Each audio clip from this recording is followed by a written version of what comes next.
All right. Welcome back to another great episode of Secure Halt Podcast. Today, I'm joined by another brother from the regiment, Patrick. How you doing, man? Hey, Denny. Happy to be here, man. Thanks for having me on. Absolutely. We almost did a critical error, which was start having this great conversation before I even hit record, which to my audience out there, it happens a lot.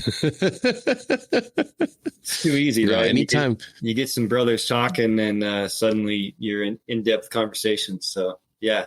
Yeah. No doubt. Yeah, man. It's I think today the universe is perfectly aligned because, like I was telling you, I was just talking to another friend, another brother that is way past his 20. He has been on every combat rotation you can think of, has been everywhere, but he still has this hesitation, this ambiguity of saying, I need help. I need to move on. I need to transition.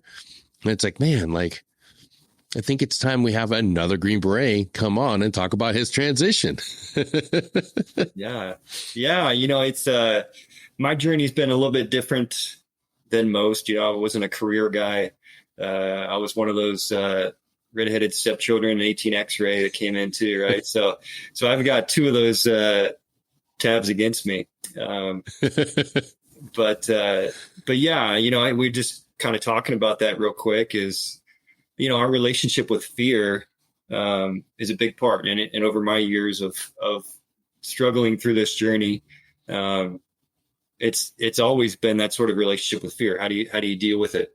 And as Green Berets, as you know, operators, you have a really good feeling on how to control physical fear, right? Yeah. You know how to control the threat in your physical environment. You know, even maybe mentally, you know how to push yourself beyond some physical boundaries that other people don't. But it's still there. You don't conquer fear and then, you know, suddenly you start living life again. It's a daily struggle. You know, even with myself 10 plus years out of the military, like still imposter syndrome, fear. Yeah. I mean, it doesn't go away. You just got to figure out a way to push through it. And it's understanding that it's a part of life. That's the one thing that I never realized, that we go to school, go to elementary school, high school, and college to think that we're learning about life. And the reality is no, like you learn about all the important shit once you're out of school. And one of the things that I realized that I really didn't learn until I became a Green Beret, became a soldier, and was living in those states of fear, understanding that fear is a powerful tool. It's part of the mechanism built into us as human beings to survive. If we didn't have fear, our ancestors would just walked up to those, you know, cute, cuddly, short-faced bears and like wanted to hug them, and then we wouldn't be here. Like fear is a part of life. And if we develop a healthy understanding of like, yeah, it's okay to go into the unknown. It's okay to go into the scary, because man, if you don't risk anything, if you don't have any skin in the game, like, there's no payoff. It doesn't feel great. Like you didn't go to selection because you knew you were going to pass, you know. Right. We've done so many crazy fucking things and had so much fear. But on the other side of it, you get to this great understanding of like, fuck, I'm living my purpose. I'm living my life. And we forget that.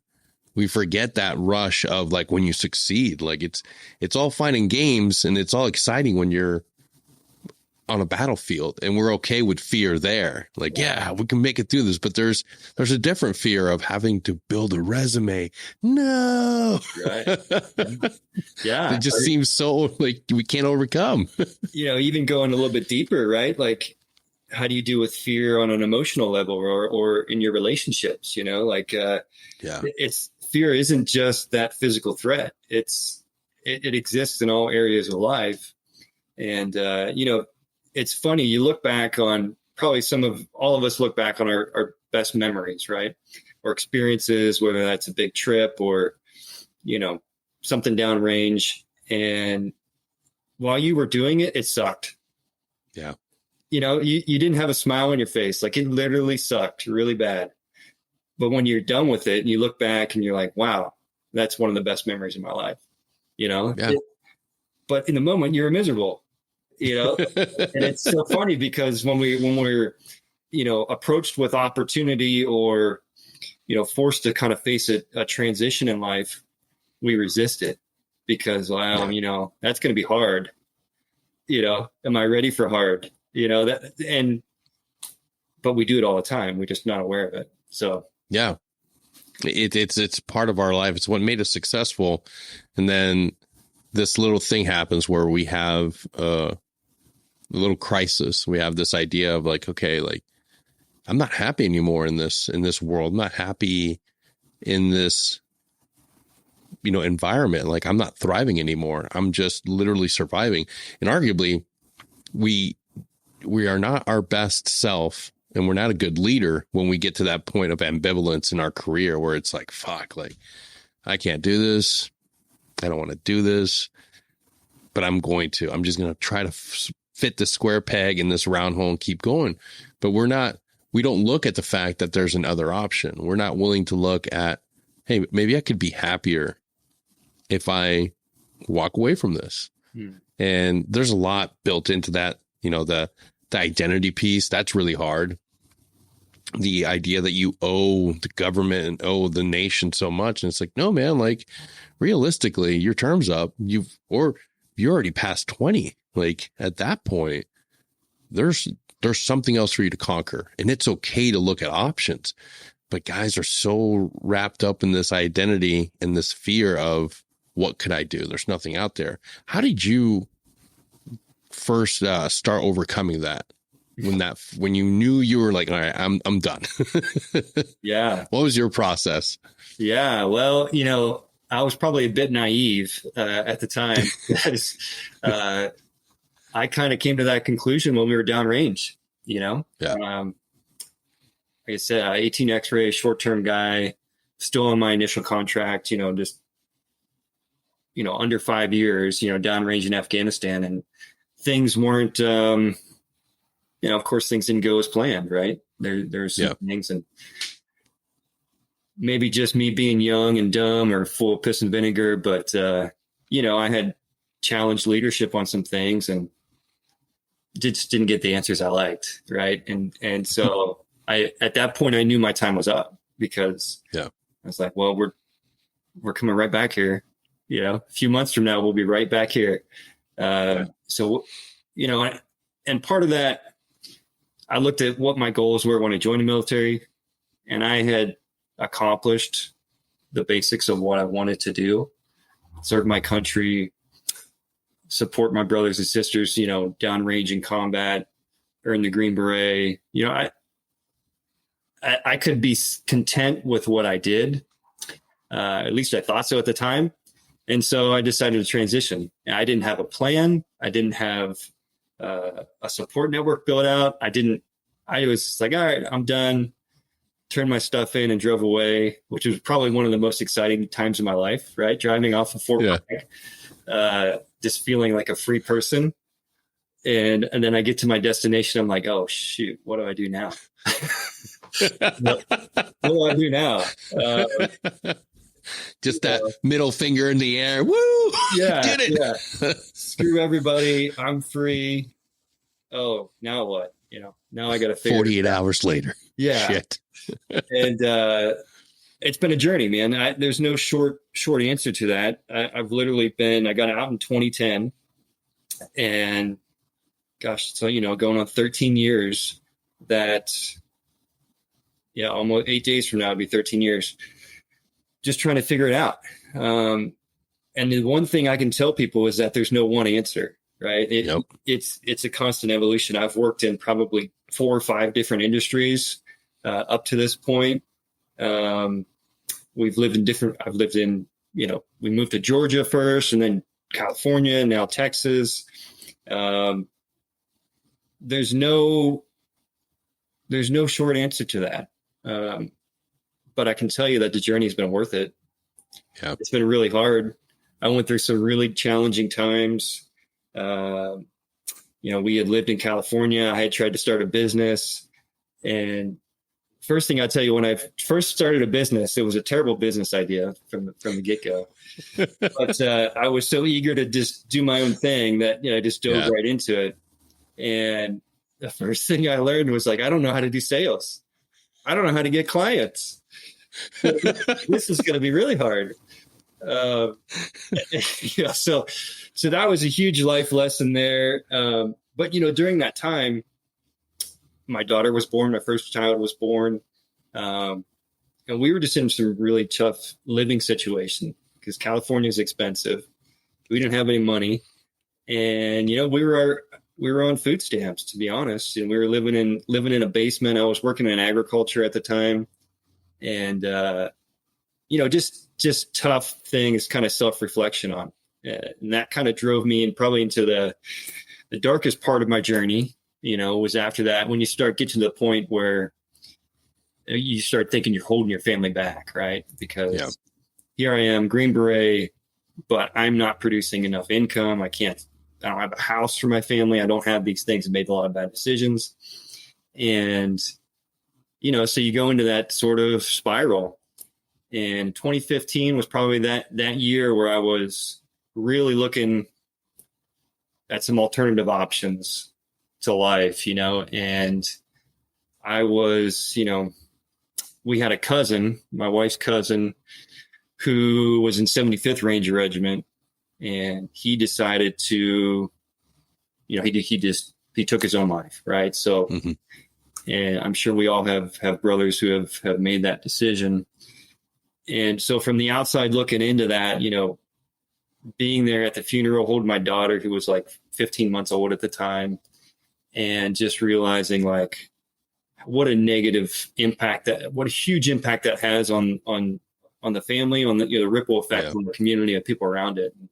So then you get to a point, I got to a point in my head where it's like, hey, okay, that's not an option anymore, but I'm still stuck, right? And that becomes kind of a real miserable place to be, where like, okay, there's no exit strategy and I don't know where to go from here, right? So you just kind of put your head down. You're like, okay, well, can't go that way, so I got to go this way. And you just put one foot in front of the other and start figuring. Got to work, And the best advice I got was from my stepdad, who was a Vietnam vet. I got into a point, going to the VA, getting some counseling, and he would drive me there sometimes. And I kind of asked him, like, how'd you do it? Come back from Vietnam, like raise a family, have a career, all that stuff. And he's like, oh man, you just go to work. Just put your pants on in the morning, go to work. What other option do you have? You could sit there and be miserable, or you can go to work and start figuring out things you like and don't like. And that's what I did. So worked in a lot of different industries, nonprofits, for-profits, and got to the point where I started to build a life here with my wife and family, had more kids, and figuring out, learning about finances and, all the things I probably should have done when I was in my 20s.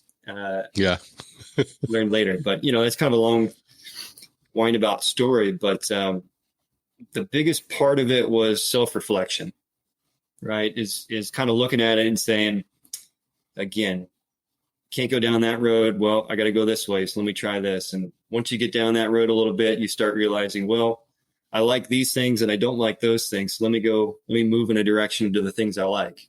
And that just kind of keeps evolving, right? Every year you kind of do a reflection and you say, I like doing more of this stuff. How do I make money doing that stuff? And so that's been the journey, man. No, that's exactly what life's about. That's exactly it. We get too caught up on this idea that, well, he got out and he struggled. I don't want to do that. Okay, so you're telling me you're choosing comfort. You're choosing to be docile, to be stagnant. And I get it. There's no harder job than being a fucking team guy. There isn't. But I'll tell you this. I don't want to look back on my life and say that I chose comfort and just the fact that I was too scared to try. And anybody that's listening to this and they hear your story, Patrick, and they're like, oh, fuck, man, like, that's rough. That's hard. That's life. And if you're built to endure it, if you're built to continue adapting and doing the work, you're going to get to where you are. You're going to get to where you want to be successful.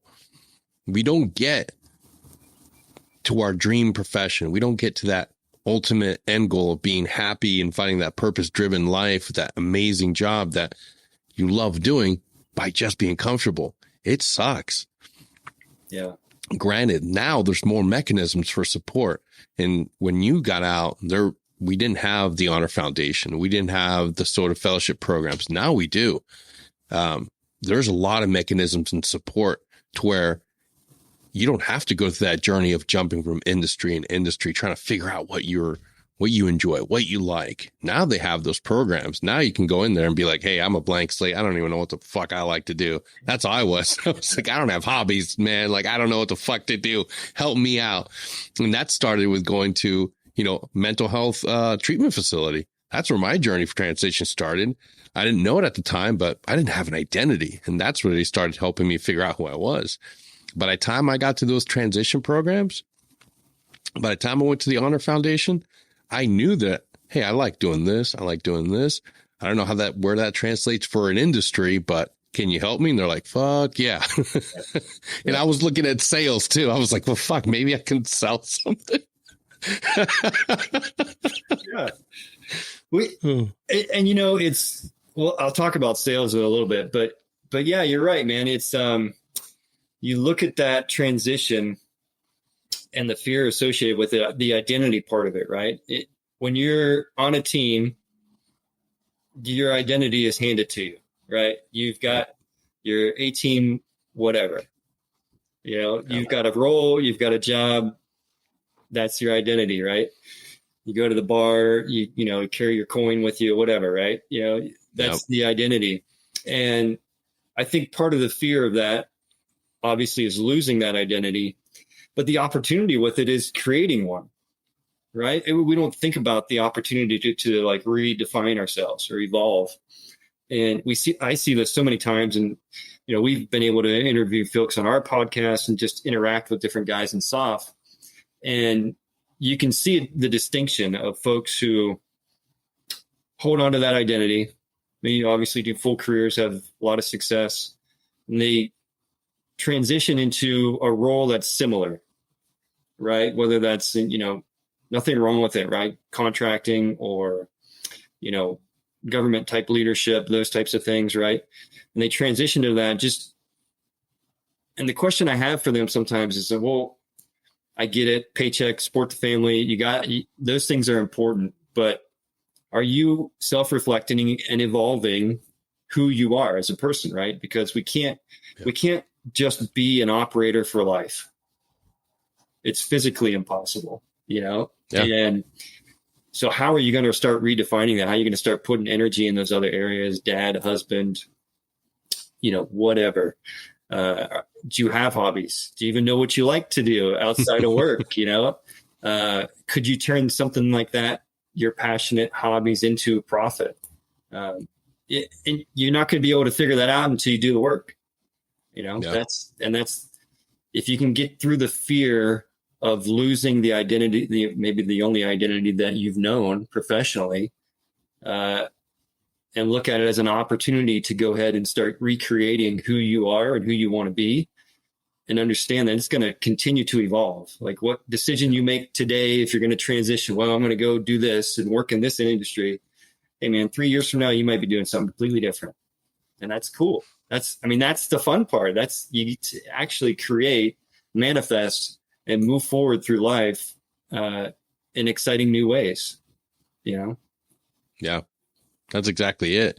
But it's so true. When you walk into a team room, you assume that identity right off the bat. And it's so fucking hilarious how it's like, oh, you're 18 Bravo. Well, you better be big and lift and be dumb. And like 18 Delta, you're going to be the smartest dude in there. 18 Echo, well, you better love computers. And it's like, I've seen people literally change their personalities. Guys that 18 Echoes that just hated computers. Like, oh, I guess I got to like tech now. I'm the tech guy. Yeah. And it's like, dude, like figure out who you are. It's such a vital part to understanding like where you should be headed in life, what you want to go do. Like I would never have figured that out if I stayed. I would never continue that journey, because that's the thing I realized. It is a journey. It is an ongoing process. You owe it to yourself, to your family, to take that time to figure out, like, who the hell am I? What do I really enjoy? Because come to find out, like you're supposed to have a why in your life. You're supposed to have this defining idea of like what you're doing and what you're working towards is deeply nested and rooted in who you are and what you love to do. Never knew that. Like, never even guessed that. And then I get out and decide to start moving towards one profession. And it's like, wow, like this was always part of who I am. I just never really stopped to think about who I was. And we don't get that in the military. You don't get that choice. A lot of times it's very counterproductive to give your soldiers that ability to learn who they are and like give them the ability to reflect. Yeah. But I feel like if we know, we have to do a better job when we have guys at ETS or retire, because right now the window for preparing somebody for their next phase is so short. Yeah. Like, and guys are looking at that like, oh man, like I stay and do this for another 4 or 5 years, or I gamble it and hope that I can figure it out within the next couple months. And it's like that fear eats them up too. It's like, I'm not going to figure it out in that enough time frame. I'll just re-up and just be happy with what I got. It's like, fuck, man, like live, be willing to bet on yourself. Like, and where you were talking about that struggle, that it's so valuable for life. It is so, because I mean, I would imagine looking back now where you were when you first got out and just seeing that growth and progress, it's like you have all that memory of all the resilient moments and that you've had in your adult life, and be able to look back on that. Like, that's priceless. Anytime you meet another obstacle or another challenge, you can sit back, like, yeah, you know what? It's not as bad as California. Yeah. And it, the biggest prize I've gotten from it so far is empathy, being able to, and I work with a lot of vets, in what I do now for earning money, it is, I get a chance to talk with vets and talk about their finances and their goals.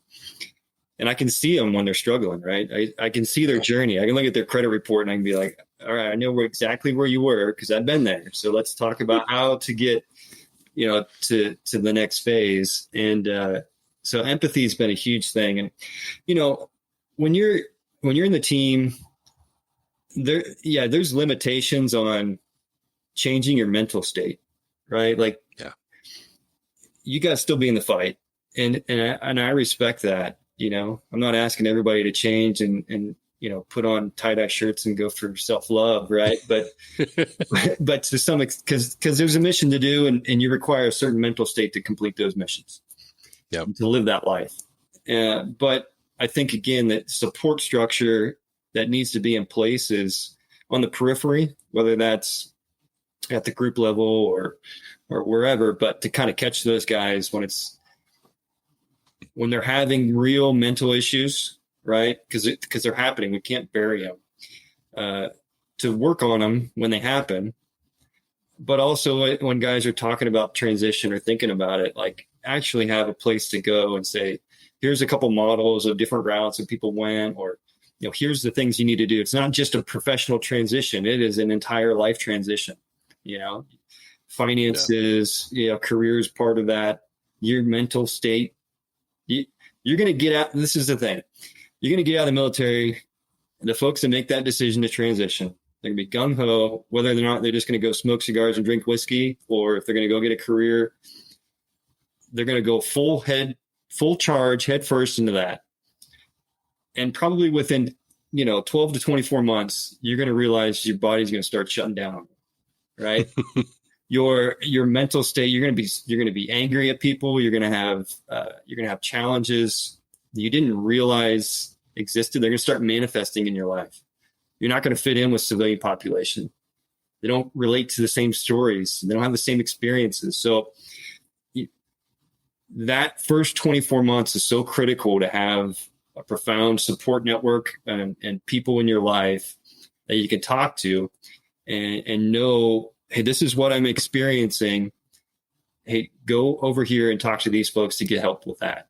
Right. This is, at this point, if you serve 20 years and you've put 10 plus years into spec ops, you've got traumatic brain injuries.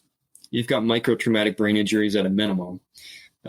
You've got moral injuries. You've got time away from family. Like there's so much stuff you've got to unpack because we just compartmentalize it, right? That's part of our selection process is they identify people who can compartmentalize trauma. And all of a sudden the mission's over, new life has started, and all this stuff comes out. That's a huge part of it. And being able to start working on that stuff prior to, turning all your stuff into CIF, I think it is where the big changes need to take place. Absolutely.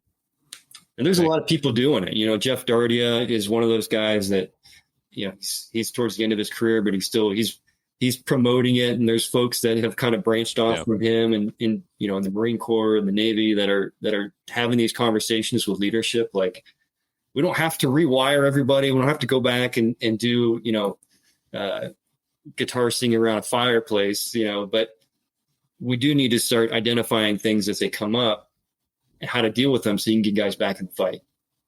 Absolutely. That's the thing. We tend to think, I shouldn't say we anymore. It's a military. The high brass tends to think that if we offer up comprehensive care, we're going to lose more guys. And that's the opposite of what's going to happen. If we were able to get guys at senior E7, 8s, and get them to treatment centers to sort of start working on that allostatic load and start working on that stress and all the years of abuse and kind of like shifting the mindset into recovery mode, into overcoming and dealing with trauma, you're going to get a lot of guys that are recharged and ready to go back and take teams and lead the formation, lead the regiment into the future.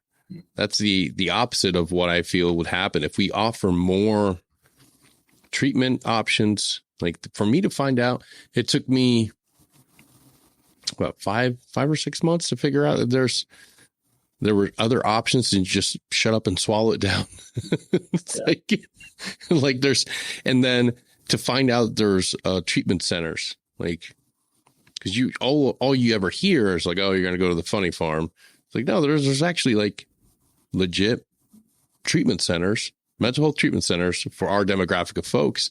And that always bothered me that it was brought up sort of like this whisper, like, hey, like, I think you're bad enough that you can, we could probably get you somewhere. It's like, what? You're telling me this shit now? It's like the group therapy and sitting down and having these hard discussions and talk as a team with a provider. That should have been a thing that was brought in after every combat deployment. Like, hey, you just got back from a rotation. Sorry, but 5-7 mandatory sessions as an entire team just to talk through some of the shit that you do together.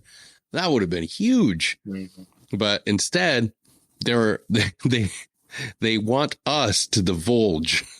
Yeah. And it's the truth. The truth of the matter is, when everybody goes through that post-deployment health assessment, it's like, yeah, I'm good.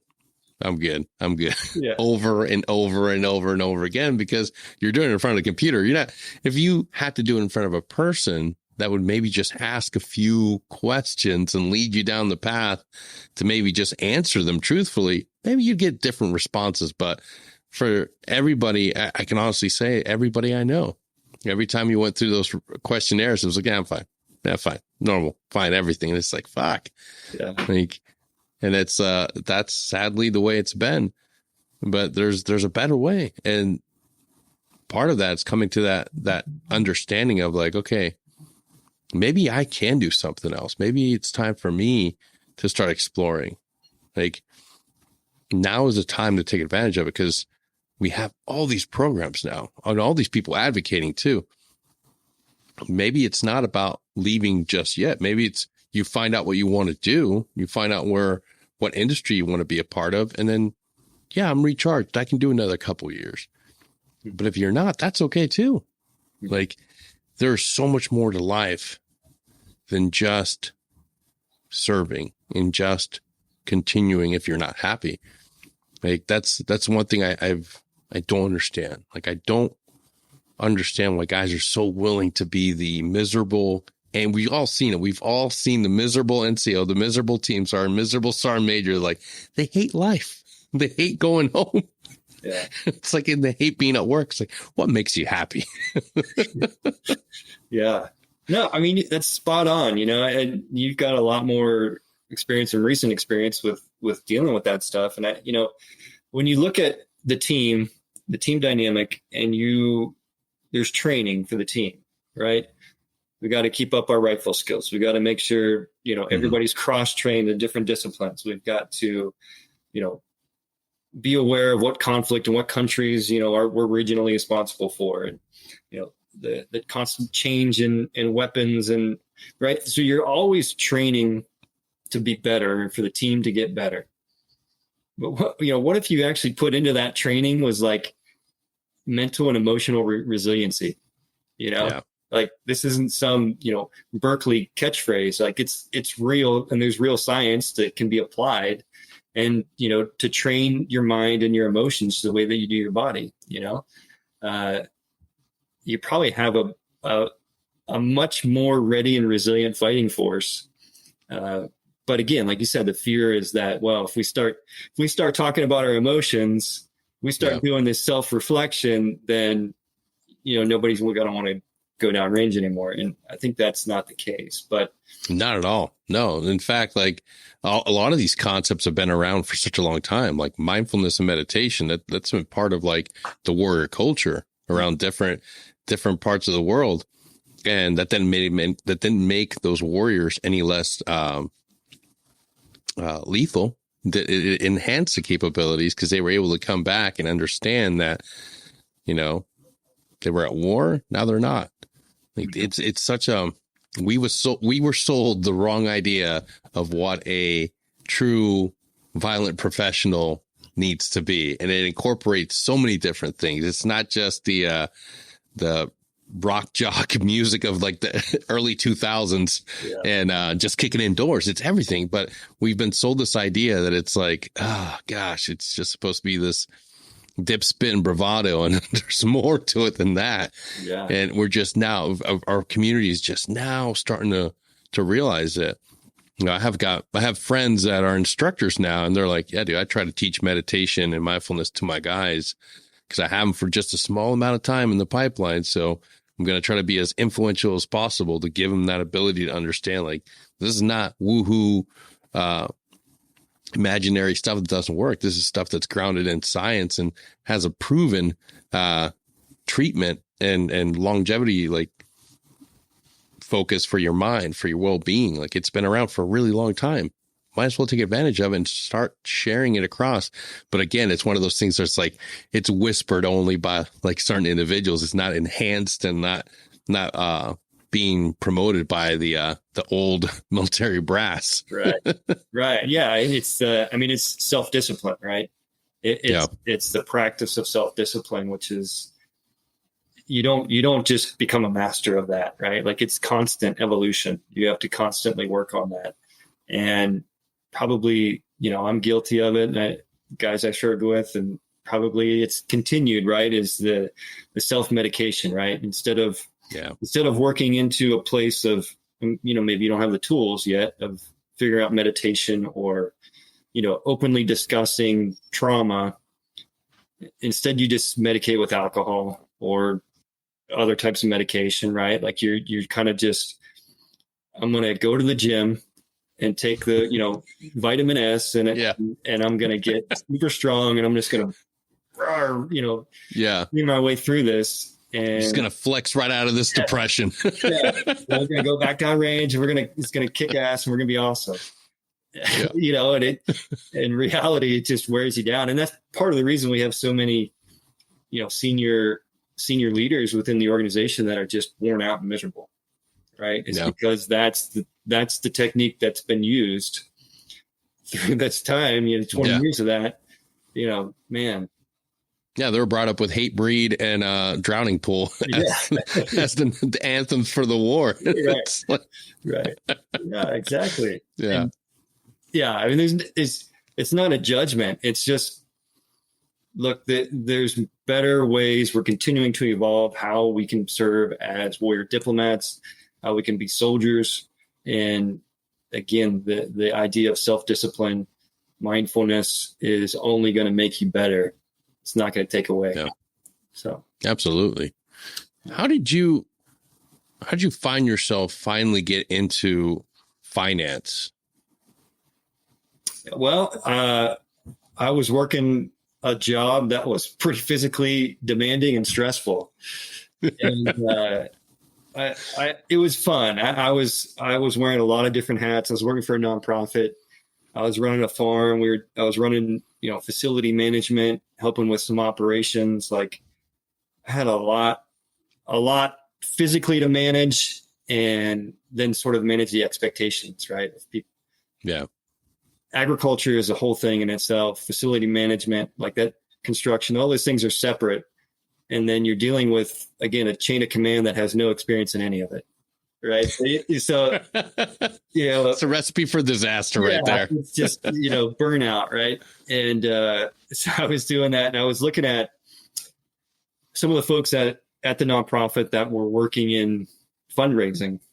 Right. And I'm like, these people are going out and grabbing coffee, like they're out there meeting people, building networks, like having a sense of self-worth, not just going home physically exhausted every day. I was like, I think I want to try that. And so I was fortunate enough to get an opportunity with that organization to go into it. And I also wanted to learn sales, right? Based on my failed experience as an entrepreneur early. It's like, okay, this is an opportunity to kind of redirect. I can earn a salary and kind of learn my way through this. And it was good. I had a lot of accounts with local banks as donors. And so the more I got out there and talked with them and met with different people in the world of finance, it opened my eyes to what could be possible.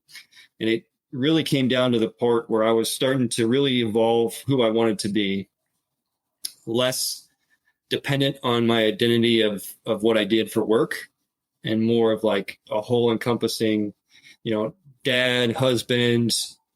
I like rock climbing. I want to go on adventures. I want to travel. I don't want to be held back by a salary, right? That comfort level. Yeah. I wanted to basically be in control of my schedule and take the ceiling off my income potential, right? And so it just kind of evolved, and I got a chance to start working in a mortgage because I wanted to really get in real estate and understand how investments worked. And so that's how I got here. That's how I got to this part. Just sort of a self-exploration of how to take more control of my life and also expand my awareness of how to leverage money and finances. And, because I did the Dave Ramsey thing, right? I remember I got the Dave Ramsey tape. This was like 2014 or whatever. And I've stayed up for 24 hours straight. I listened to that thing, that's his book. I listened to Financial Freedom or whatever it was. Listened to the audiobook the whole way through. And then I couldn't sleep because I was looking at all the crappy mistakes I had made financially in my life. And from there, it, helped me establish a foundation, but it's not the only way to go. It's okay to leverage debt in a positive way. But anyways, that's sort of the short gist of how I got to finance and sales. And I say the one cool thing that I've learned about sales, and there's a lot of different ways to do sales, a lot of different industries. But essentially, at the end of the day, you're building relationships and building a network. Yeah. And Green Berets typically are pretty well vested in that. If you can think of it like that, and if you can have a product or something that you're selling that you can actually believe in, you're not like, selling something that's, killing kids, right? Like, it's something that you can find, right? This puppy right here, it'll take out 15 to 20 every time. Because I've met people that have transitioned into sales and they're like, wow, they're doing medical sales or whatever there was, and they were just miserable. And so that's a part of it, because it's not easy. But if you look at it as a way of expanding your personal network and actually building relationships and being authentic with who you are, man, it's really powerful, because again, you're in control of your time, you're in control of your earning potential, and you get to meet a lot of cool people. Yeah, that's honestly what, I started this podcast purely as a mechanism to put out the truth of what I was going through, share my experience in hopes of connecting with other people that were dealing with the same and give them hope. And that just became more of like doing weekly KLEs, weekly engagements, and talking with people. And as soon as you get over the idea that, I don't know these people and I'm just going to cold call or contact these people, I'm like, yeah, dude, you're just another human being reaching out to another human being. Like, they've literally put you in so many training exercises to do just that. Just walk up to a person, and be, oh, hey, we're here to help. We're here to do this. And it's like, then you sit down and you talk, and you're vulnerable, and you have a genuine communication. And before you know it, you've talked for like 2 hours, 3 hours. And it's like, holy shit. Like, we've been doing this throughout every rotation at JRTC, NTC, in the pipeline. They've literally taught you how to carry on a conversation and how to avoid the pitfalls of bringing in religion and other things that you shouldn't talk about. Yeah, exactly. And the good thing that goes with that too is kind of losing my train of thought there, but when you're building, it's all good. TBI, man. Yeah, I know, right? Trying to get it's TBI Awareness Month. It's March. You're building relationships. It's so easy to do. And the thing about it is, people that don't have military experience, and even the ones that do, that aren't Green Berets, they want to hear your story. They want to hear your perspective. Yeah. Right? I mean, they don't want to hear how many instances you had in direct fire. They don't want to hear, how many times you called in, direct air support and things like that. They don't want to hear that detail, but they want to hear your perspective. Like, how did you do it? How hard was the training? Like, when you were overseas, like, what was that like? Were you living in a mud house? People really do want to hear that stuff. And it's an amazing way to open doors. It might not directly relate into a transaction or a sale, but it's a conversation with somebody that, if you're vulnerable, like you said, opens them up to be more vulnerable, and they'll connect you to whoever that you want to be connected to in their network. It's amazing. Yeah. And it's not like, I still struggle with this. I literally just had a phone call last night with a friend who's another vet, an Air Force guy, giving me a pep talk because I was dealing with this imposter syndrome. I just launched a new business and going through the whole process. Like, is this the right decision? Am I gonna fail? Is it, and he's just like, look, dude, you're a Green Beret. Like, do you even know what that means? Like, you don't realize your own skill set and your own impact and your own potential. And I'm like, yeah, you're right. Like, if I just put my head down a little bit and put 10% effort into this thing, it's going to be successful. Yeah. So it's a real thing. It's not like I'm sitting up here saying, oh, I've conquered everything. Like, no, it's still daily. No, it's real life. Yeah. Yeah. Yeah. I cannot tell you the amount of times I've had the same thing, the same situation. It's like, who am I to reach out to this person? No way I should reach out to this person. Why am I even thinking about doing this? Nobody wants to hear this. And then you get that one email or the direct message on Instagram saying, hey, your last episode, the things you guys were talking about, that made me realize I needed help. And I'm checking into a treatment center right now. It's like, oh, fuck. Okay. that's the metric. Like, no matter what you're doing, there's a validation. There's things that you need to be on the lookout, because we're the best at dismissing and not looking at our success, and not having any sort of self-compassion. We'll just dog ourselves and just say that we're the worst person ever. In reality, like, holy fuck, we're thriving. We're out here doing something that just a few years ago was just, in our mind, was impossible. No, I can't do this. No way. Like, holy fuck. Yeah, here we are, and we're doing it. We're living proof. We're here in the present moment doing what we told ourselves we couldn't do. Yeah. It's like, yeah, right. But you can set, we get so, as a society, we're so dependent on goals, right? And even military, we're still, okay, well, here's the objective. We break that down into subcategories, and here's the timeline, and here's your pace plan. And, everything's itemized, and life doesn't work like that. It's, nope. You set goals, great. But, the bigger thing is just to sort of enjoy the journey, right? Find joy within the journey, and you're going to have success with it, whatever it is. And success is defined differently. Every individual defines differently, right? Like, maybe success is $1 million. Maybe success is not missing a soccer practice for your kids. Like, you have to define that for yourself, and realize that there's no one size fits all to this. Everybody's on their own journey at their own pace. Yep. That's the absolute truth. Yeah. Well, Patrick, tell me about your podcast. Yeah, so a buddy of mine, Daniel Bell, who was a medic in the 160th, myself, we started a podcast called After SOF. And it was an idea, something that I had wanted to do for a while. And Daniel was one of the guys who's like, well, let's just do it. What are you waiting for? Just do it. And so we teamed up, and really the idea was we wanted to focus on people and stories that had done something out of the ordinary after their SOF career, right? So it could be a recovery journey, healing journey of a big traumatic event. This is how they survived and thrived afterwards.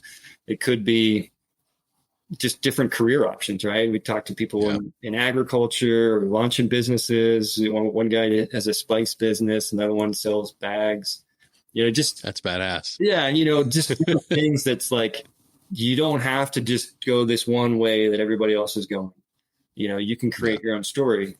And that's kind of how it started. And man, the same thing. It's like, well, how do we just do this, interview people and build a network? And it's been great. I can tell you, it's been therapeutic for me, right? Because I get the chance to actually talk to other SOF guys and shared stories, right? Shared experiences of like struggle, the mental health struggle. And then the other component of it is, I got introduced to Andrew there with Warrior Angels Foundation. We interviewed him, and, I've gotten started on the protocol, and we talked to Jeff Dardia, and just kind of all things that are benefiting me and hopefully benefiting other people by getting their messages out. It's been a lot of fun. And we've had a little bit of a pause, so we're kind of restructuring a little bit. Hopefully we're going to relaunch back here in the next month or two. But awesome. Yeah, I think a lot similar to what you're doing. It's how do you find joy after SOF, right? How do you find joy in life? And so that's where we're going, man. See what happens. Hell yeah. Yeah. And name of the podcast one more time is After SOF. After SOF. Yeah. After SOF. And, LinkedIn is our biggest place of engagement. Obviously, we're on all the same stuff, Apple Podcasts, Spotify, and website, all that stuff, aftersof.com. But yeah, it's been a great journey, man. And I'll tell you, one of the cool things, and I don't know how much time we have left on here, but from the podcast, we started having discussions, off-cuff discussions about psychedelics. Yeah. Okay. And I know this is a topic that is definitely being discussed in the team rooms. And, so I did want to take a minute just to kind of talk about that. Absolutely. Please. That's our forte, man. That's what we here at Security Hall are all about, promoting every single modality that can help us heal and recover after we get out, because come to find out, I'm an anomaly. I took the time to get as much care as I could before I left. For a lot of guys, they don't see that option. Mm-hmm. They'll wait, they'll get out. They're so frustrated. And then they're left to only deal with what they think is one source of support, and that's a VA.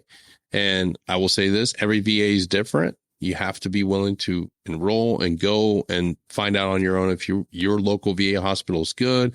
Find the staff. Don't knock it till you try it. Try it. Go there. But if you can't, there's tons of organizations out there and so many different things that we now have access to get healthier and get better. Hyperbaric treatment, again, War Angels Foundation, nutrichemical, nutrient-based treatment options.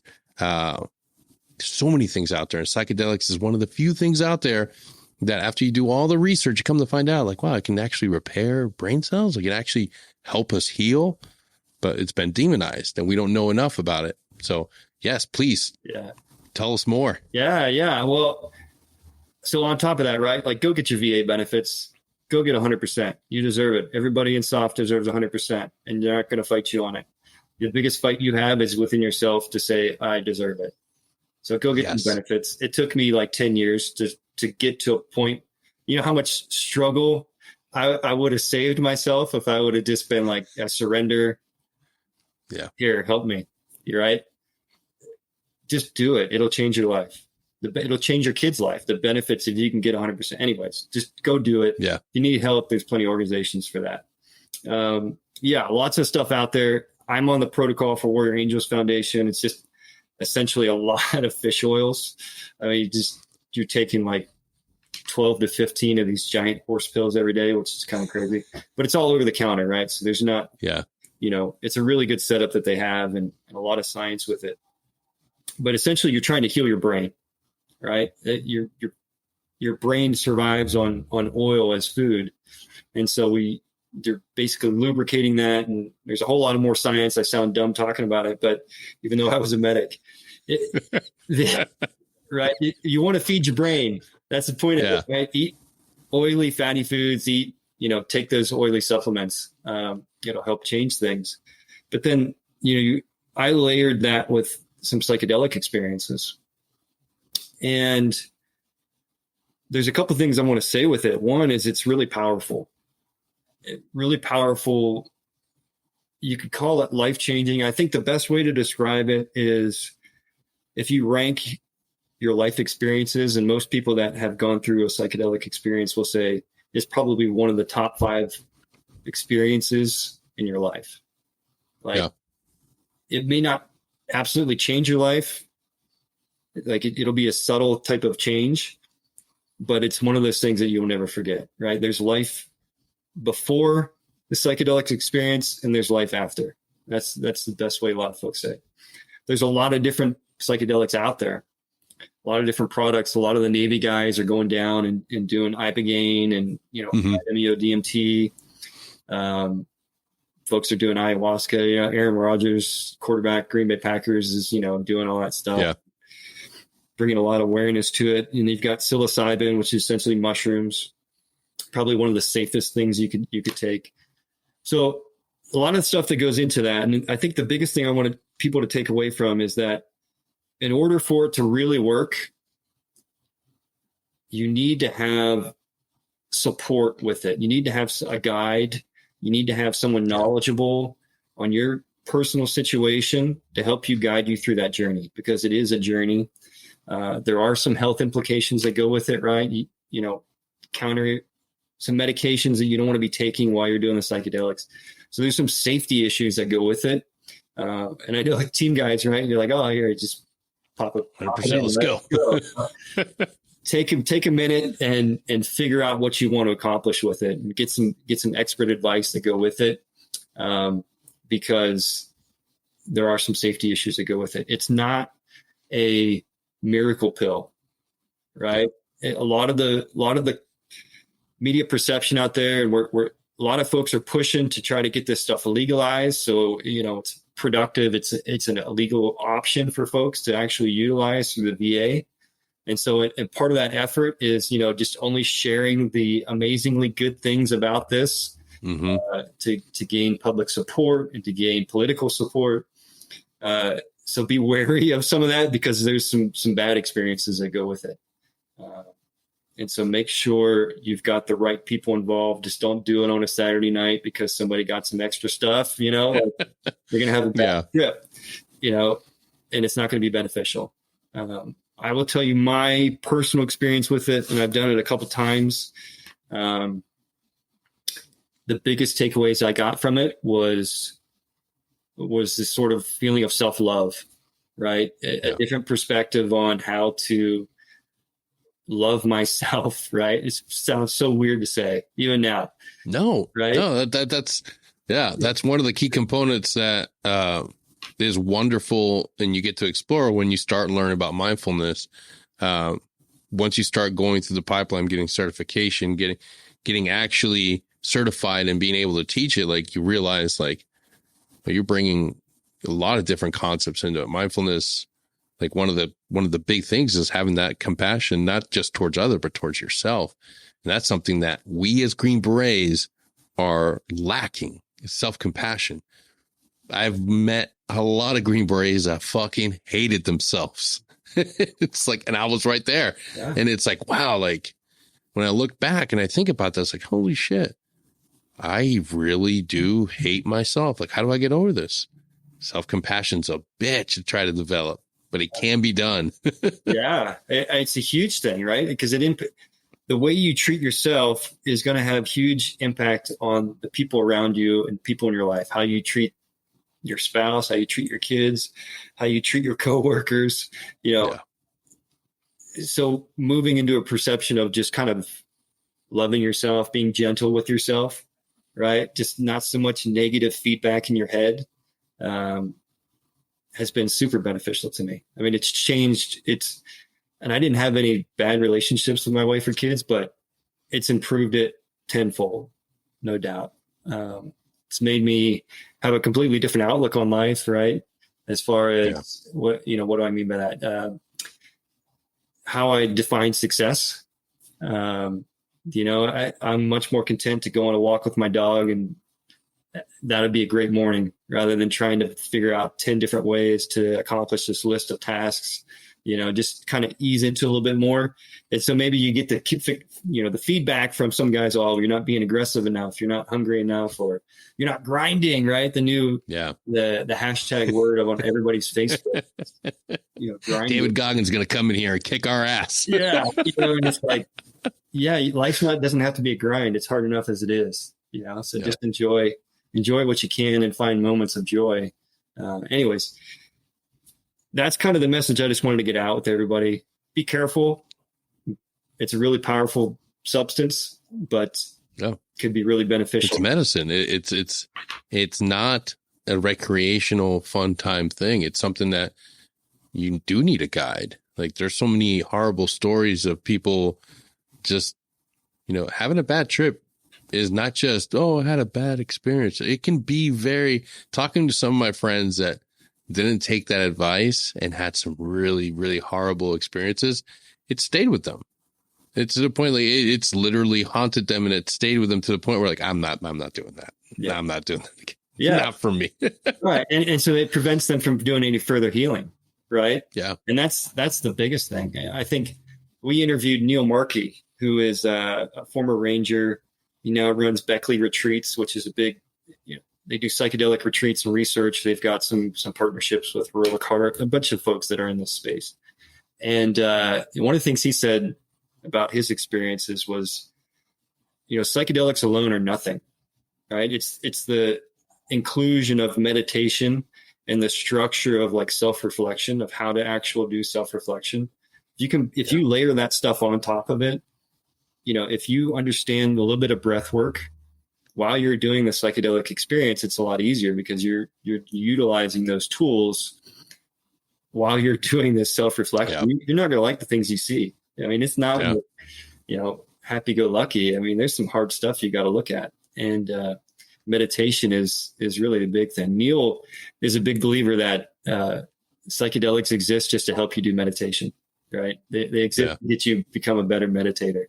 And so I would always say start there. Yep. Oh, yeah. Man, Patrick, thank you so much for being here today. I can't thank you enough for sharing your story and just helping to further promote the idea that just because it's scary doesn't mean that it's not going to be worth the endeavor. Like, fear is part of it. Like, embrace it. We did it all our military career. It led to some great things, great memories. Like, life's about taking on that fear, taking on that challenge, and not being willing to just sacrifice that for comfort.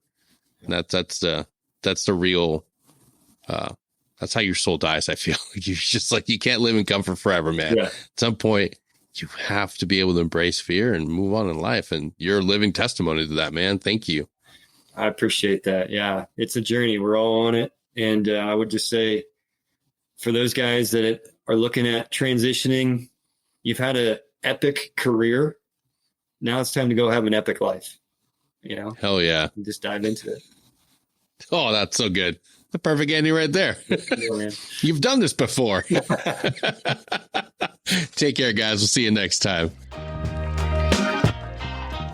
But wait, we're not done yet, guys. We need your help to raise $10,000 in order to help our great friend Tim Molesky save his forge. That's right. Go to the episode right now and click the link to GoFundMe and go donate some money.